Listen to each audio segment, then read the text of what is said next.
Okay guys, we had a fun little video, couple of fun little videos here this morning. Well, one of them wasn't fun. One was me airing some grievances about stuff. So that last one was pretty fun though. We're talking about wool and other things. So I got my timer going here. You don't get to see my my dashingly good looks in this video. So just really ignore this stuff. We're going to concentrate on this lower left, the southwest corner here, right? Layering your garments. And at the very bottom, I've written your skin, all right? I've written your skin. Okay, so this is how we need to layer for weather, cold weather, okay? Now we're going to talk a little bit about some, conditions, where you might change things out a little bit, okay? It's condition dependent, right? Like that says, condition dependent, okay? But your base layer should be a cloth or a net type layer, okay? That's got to be wool. Some of your new base layers have this net type feature built in, all right? This netting.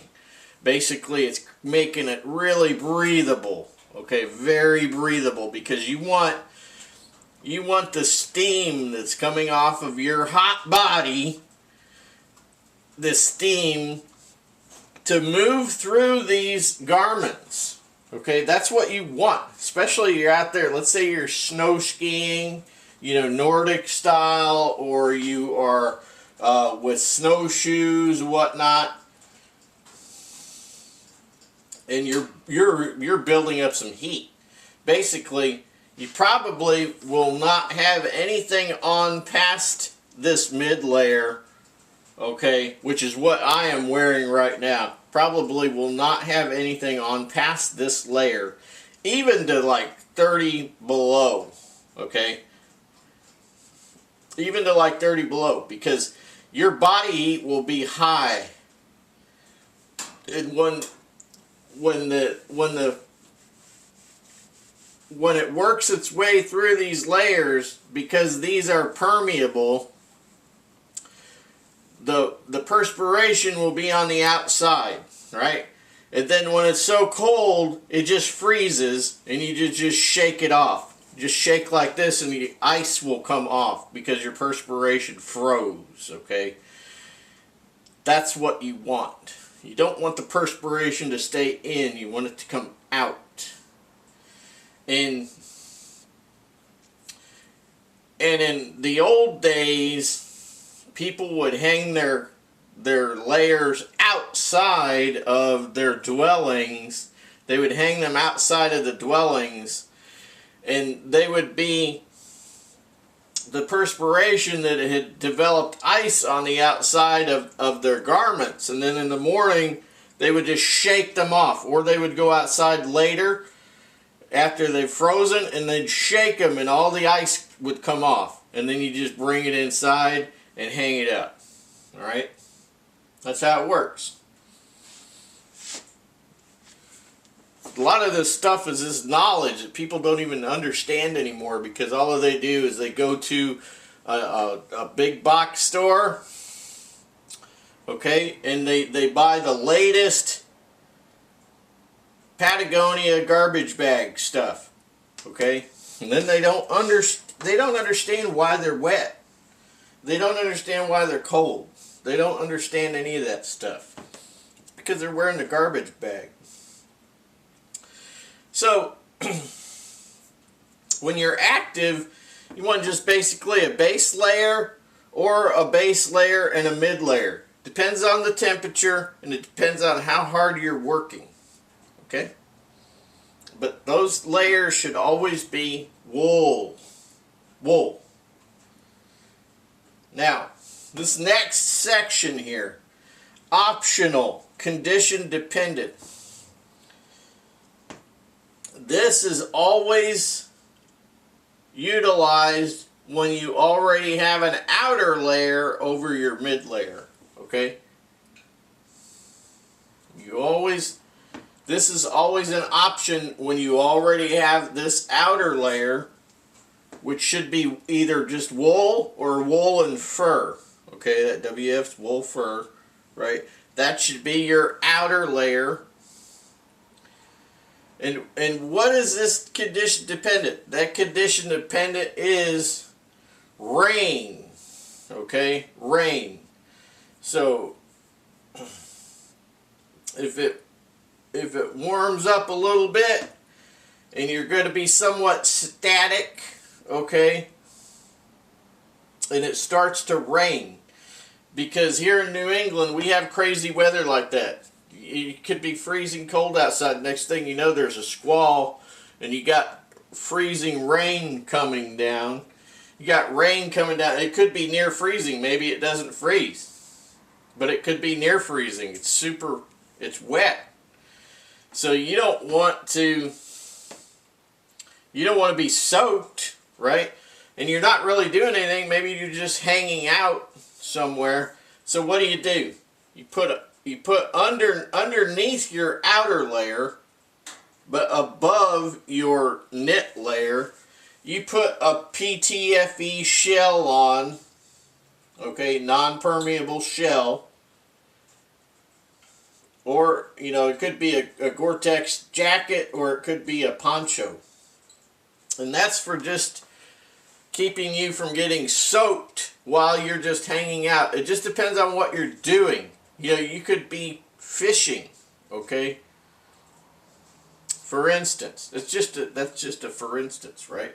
You could be doing anything, but you're very sedentary. You're not doing a whole lot of nothing. You're just kind of sitting around, right? It's condition dependent, and that condition is that you all of a sudden you're going to have rain start, or it looks like it's going to be rain, so you put on a PTFE top and trousers, but you put it on underneath this outer layer, right? Because this outer layer will get wet, but this will keep this material from getting cold, okay? Because this PTFE material gets cold easy. And you don't want that. You don't want any cold in your system, okay? So you have this, which keeps this at a temperature more near to your body temperature, okay? And then you have this, which this keeps this from getting wet from rain. But you're not doing a whole lot of nothing, so you're not sweating up a storm, because this will make you sweat. If you are moving around a lot, if you're moving enough, if it's cold enough and you're moving enough around, don't put this on. Leave this on, and what will happen is that the water from the rain will not necessarily penetrate to the knits, because you will be generating so much heat that it will get to a certain depth in the material, and it will actually start to evaporate because of your body heat. Do you follow me? Yeah. Kind of crazy, huh? Now, what is this optional thing up here at the very top? Right?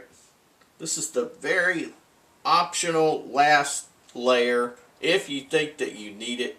Probably don't need it. If you have fur pelt type parka on with wool on over everything else, you will definitely not need this layer. But let's say that you have this base layer, you have this knit mid layer, and you have a wool, just a plain wool, heavy wool like Mackinaw wool. You have a Mackinaw wool outer layer, but it's 40 below. You are outside for a long time, there's a lot of wind and you need to keep going. Whatever you're doing. Could be, you know, dog sledding, whatnot, right? Well, then you could put a canvas anorak and trousers on over that, okay, a windproof layer. But see, it's canvas, you know, so you don't want a PTFE backed material like Cordura. You want a canvas because that will allow the perspiration, the vapor from you perspiring to go through the canvas. And again, that will freeze on the outside. You shake the ice off, okay? Yeah, there you go. Well, we got about 4 minutes left. So these are just particular situations that you have to think, well, am I going to be sitting around a lot, or am I going to be very active and working up heat and therefore sweating, right? What am I going to be doing? And this is how you mix and match your layers like this. It's how you mix and match your layers. This is how you do it, guys. I mean, and this is how I have been doing it for decades. Probably a lot of you were not even born. Some of the, you know, when I was learning to layer up myself, I'm sure that most of you were not even born, with the exception of a few of you. I know that one of my viewers out there, really nice guy who lives in Badger 2 Medicine in Montana, he's older than I am. Hopefully he's still watching these videos. He might have got bored, but anyway, this is how you layer. Now, when we talk, let's talk. Since we got a couple minutes, let's just talk about a Mackinaw wool coat, right? Let's just talk about a Mackinaw wool coat, since we got a couple of minutes left, right? Let's just talk about that. Let's say we want to. Here's another option. You know, with the Mackinaw wool coat, we talked about, you know, linings earlier. Well, we could also have a liner jacket, right? You can get a liner jacket that could go into a Mackinaw wool coat, or you could take it out, depending on the temperature. And what are you gonna put in it? Well, Wiggy's, who makes a sleeping bag, my Antarctica bag, he has a liner jacket that's got lamellite insulation in it. Okay, that's something you could consider. You slide right in. Okay, you could slide right into that Mackinaw wool with that. Another option that you could do to plus up the insulating value of a Mackinaw wool coat is to make yourself a liner jacket using wool batting. Alright, you get yourself some wool batting, make yourself a liner jacket, you know, you'll be out, I guarantee you, you'll be out there. It will be, you know, 80 below zero with your wind chill, and you'll be warm. You put some wool batting liner jacket inside of your Mackinaw wool jacket. Yeah. Anyway, we could talk about a whole lot of stuff. There's all kinds of good things that you can use to keep yourself warm. Catch you later.